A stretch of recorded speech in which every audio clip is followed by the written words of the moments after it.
Hello guys, welcome to my YouTube channel. അപ്പയിൽ എനിക്ക് വയറ് വിശക്കുന്നോള് അമ്മൂമ്മടുത്ത് പറഞ്ഞ പഴംപൊരി ഉണ്ടാക്കും. ഈ പഴംപൊരി ഉണ്ടാക്കുക. പൊന്നൂട്ടിക്ക് ഇന്ന് ചോറ് കഴിച്ചിട്ട് ചെന്ന് കുറച്ച് നേരം കിടക്കാന്ന് വെച്ച് കിടന്നപ്പോഴേ പൊന്നൂട്ടിക്ക് ഭയങ്കര വയറ് വിശപ്പ്. അങ്ങനെ അമ്മ പറഞ്ഞെങ്കിൽ പഴംപൊരി ഉണ്ടാക്കി തരാമെന്ന് പറഞ്ഞു. നമുക്ക് പഴംപൊരി ഉണ്ടാക്കാം. നമ്മളല്ല, അമ്മയാണ് ഉണ്ടാക്കുന്നത്. നമുക്ക് പോയി നോക്കാം. പൊന്നൂട്ടിയുടെ ഓട്ടം കണ്ടാൽ തോന്നിയ പൊന്നൂട്ടി ഇപ്പോൾ പഴംപൊരി തിന്നങ്ങ് മറിക്കുമെന്ന്. വെറുതെയാണ്, ഒന്നും കഴിക്കത്തില്ല. ഒരു പീസെങ്കിലും കഴിച്ചാൽ ഭാഗ്യം. അത്രയാണ് ഇപ്പോൾ എനിക്ക് പറയാനുള്ളത്. കഴിക്കാറേ ഇല്ല. ഈ ഒരു ഓട്ടമൊക്കെ ഉള്ളൂ. അമ്മയെ കൊണ്ടെല്ലാം ഉണ്ടാക്കിപ്പിക്കും. അവളൊന്നും കഴിക്കാറില്ല. അമ്മ ഇവിടെ എല്ലാം റെഡിയാക്കി തുടങ്ങിയായിരുന്നു. ഗോതമ്പ് പൊടി, ജീരകം എല്ലാവരും ഇടുമെന്ന് എനിക്കറിയില്ല.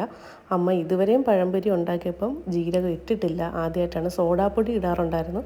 ഇന്നിപ്പോൾ സോഡാപ്പൊടി ഇട്ടിട്ടില്ല. ജീരകം, കുറച്ച് പഞ്ചസാര, വെള്ളം, ഉപ്പ്, ഒരു പൊടിക്ക് ഉപ്പിട്ടിട്ടുണ്ട്, മഞ്ഞൾപ്പൊടി, ഇതെല്ലാം കൂടി ഇട്ട് മിക്സ് ചെയ്തമ്മ എൻ്റെ മാവ് റെഡിയാക്കുവാണ്.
അപ്പോൾ നമ്മുടെ പഴംപൊരി അവിടെ കിടന്ന് റെഡി ആവട്ടെ. ആ സമയം കൊണ്ട് നമുക്ക് കട്ടൻ ചായ ഉണ്ടാക്കാം.